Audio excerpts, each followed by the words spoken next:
Hi friends, அனைவருக்கும் காலை வணக்கம். இன்னைக்கு நம்ம பார்க்க போகிற வீடியோ என்னன்னு பார்த்தீங்கன்னா, எண்ணெய் கத்திரிக்காய் பொரியல் எப்படி பண்ணலான்னு பார்க்கலாம் வாங்க. எண்ணெய் கத்திரிக்காய் ரெடி. எண்ணெய் கத்திரிக்காய்க்கு தேவையான பொருட்கள் என்னென்னு பார்த்துடலாம். கத்திரிக்காய் நறுக்கி வச்சாச்சு, தண்ணியில் இருக்குது. வெளியில் எடுத்தோம் அப்படின்னா கருப்பாயிரும், அதனால் அக்கா தண்ணியிலே வச்சுருக்கேன். அடுத்தது சின்ன வெங்காயம் ஒரு 10 வெங்காயம் படிப்படியாக நறுக்கி வச்சுருக்கேன். கருவேப்பிலை, கடுகு, உளுந்தம்பருப்பு, தேவையான அளவு உப்பு, தெருகின தேங்காய் 2 மிளகாத்தூள். அவ்வளோதான் ஃப்ரெண்ட்ஸ், இதுக்கு தேவையான பொருள் இவ்வளவு தான். சரி வாங்க செய்முறை பார்த்துடலாம். இப்போ கடாயை வச்சு ஸ்டவ் ஆன் பண்ணிடலாம்.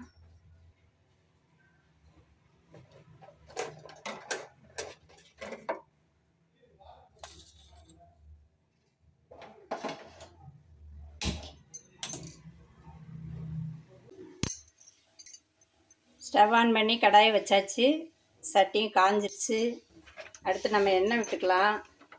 எண்ணெய் கத்திரிக்காய்க்கு பேரே எண்ணெய் கத்திரிக்காய், அதனால் எண்ணெயிலே தான் இதை வேக வச்சு நம்ம பொரியல் பண்ணணும் ஃப்ரெண்ட்ஸ். பார்த்தீங்களா, நம்ம அதுக்கப்புறம் வதக்கும் போது எண்ணெய் விட்டுக்கலாம். இப்போதைக்கு இது போதும், எண்ணெய் காயட்டும்.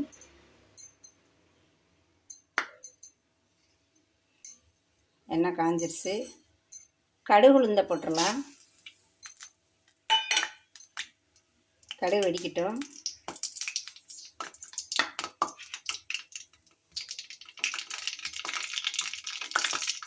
கடுகு வெடிச்சிருச்சு.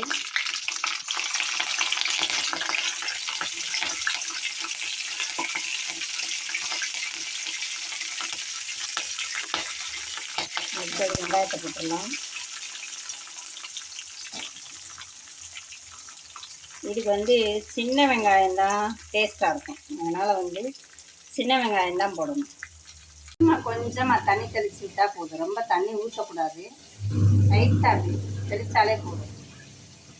எண்ணெயிலையும் அந்த லைட்டாக தண்ணியிலையுமே அது வெந்துடும். நம்ம அதிகமாக தண்ணி ஊற்றக்கூடாது. உப்பும் கல் உப்பு போட்டுறக்கூடாது, தூள் உப்பு தான் போடணும். ஏன்னா இதை எண்ணெயிலே நம்ம பரட்டி எடுக்கிறோம், அதனால் தூள் உப்பு போடணும். ரொம்ப தண்ணி விட்டு வேக விடக்கூடாது, எண்ணெயிலே வதக்கணும். அப்போ தான் அது டேஸ்ட்டாக இருக்கும். எண்ணெய் கத்திரிக்காய் எல்லா குழம்புலையும் வச்சு சாப்பிடலாம், சூப்பராக இருக்கும். கத்திரிக்காய் வேகட்டும் ஃப்ரெண்ட்ஸ். கத்திரிக்காய் ரெடி ஆயிடுச்சு. எண்ணெய் கத்திரிக்காய் அவ்வளோதான். தாராளமாக இருக்கா எண்ணெய். நான் எவ்வளோ எண்ணெய் ஊற்றினேன் பார்த்தீங்களா. வெந்த உடனே எண்ணெய் பிரிஞ்சு வந்துடும். எண்ணெய் பிரிஞ்சு வந்துட்டாலே ரெடி ஆயிடுச்சுன்னு அர்த்தம். இப்போ நம்ம என்ன பண்ணலான்னா, தேங்காய் திருகி வச்ச தேங்காயை அதில் போட்டுடலாம்.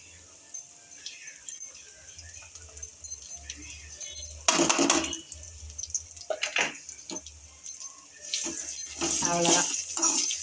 இங்கிட்ட ஒரு பெரட்டு, அங்கிட்ட ஒரு பெரட்டு, அவ்வளோதான் முடிஞ்சிச்சு. எண்ணெய் கத்திரிக்காய் குழம்பு, எண்ணெய் கத்திரிக்காய் ரெடி. ரொம்ப சிம்பிள்.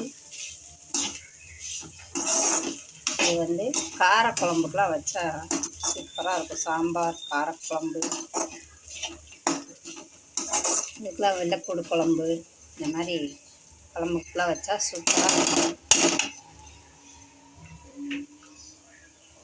அவ்வளோதான் ஃப்ரெண்ட்ஸ், எண்ணெய் கத்திரிக்காய் ரெடி. இப்போ ஸ்டவ் ஆஃப் பண்ணிட்டு காய் அரைக்கிடலாம். அவ்வளோதான் ஃப்ரெண்ட்ஸ், எண்ணெய் கத்திரிக்காய் ரொம்ப சிம்பிளான வேலை, 10 நிமிஷத்தில் ரெடி பண்ணிடலாம். சரி ஃப்ரெண்ட்ஸ், உங்கள் வீட்டில் நீங்களும் செஞ்சு பாருங்கள், என்ன டேஸ்ட்டில் இருந்துச்சுன்னு சொல்லுங்கள். வீடியோ பிடிச்சிருந்தா லைக் பண்ணுங்கள், மறக்காமல் சப்ஸ்கிரைப் பண்ணுங்கள். உங்கள் மலரக்காவுக்கு சப்போர்ட் பண்ணுங்கள் ஃப்ரெண்ட்ஸ்.